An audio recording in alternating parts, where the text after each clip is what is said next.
मौका पे चौका मारने का आदत हो गया है हैं? क्या प्रूफ करना चाह रहे हैं आप लोग? क्या साबित करना चाह रहे हैं? स्टारडम पचाना सबके बस की बात नहीं है। भोजपुरी में एगो कहावत ना एगो शेर कहल चाहतनी, आपस में भेद करत रहा, अपन घर में सेंध करत रहा। अरे मूर्ख तहनी के बुझात नहीं खे कि जौन छिपा में खाता रहा वही में छेद करता रहा।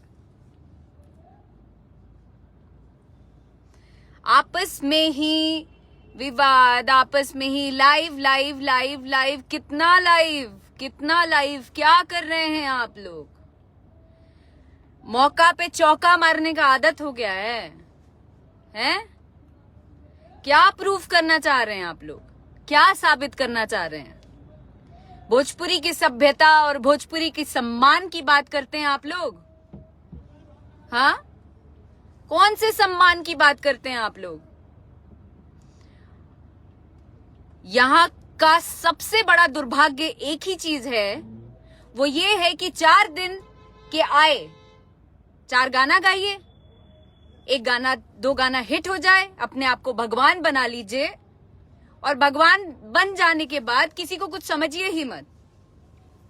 स्टारडम पचाना सबके बस की बात नहीं है। स्टारडम अगर पचाना किसी से सीखना चाहते हैं तो जाके पहले रवि किशन जी से सीखिए, और सीखना चाहते हैं तो जाके पहले मनोज तिवारी जी से सीखिए। ठीक है ना, कि स्टारडम क्या होता है।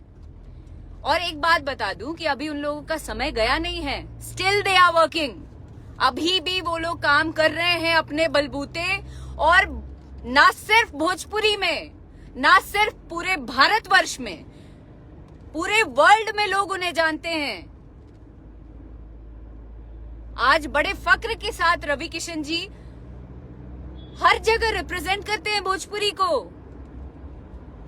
किस लेवल पे है जाके पहले सीखो, पहले देखो।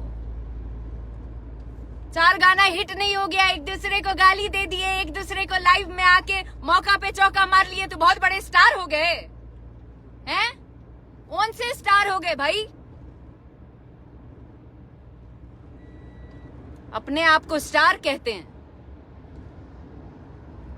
सीखिए, पहले सीखिए, बड़े सम्मान पूर्वक जाके पहले एक एक फिल्म देखिए, एक एक वेब सीरीज देखिए।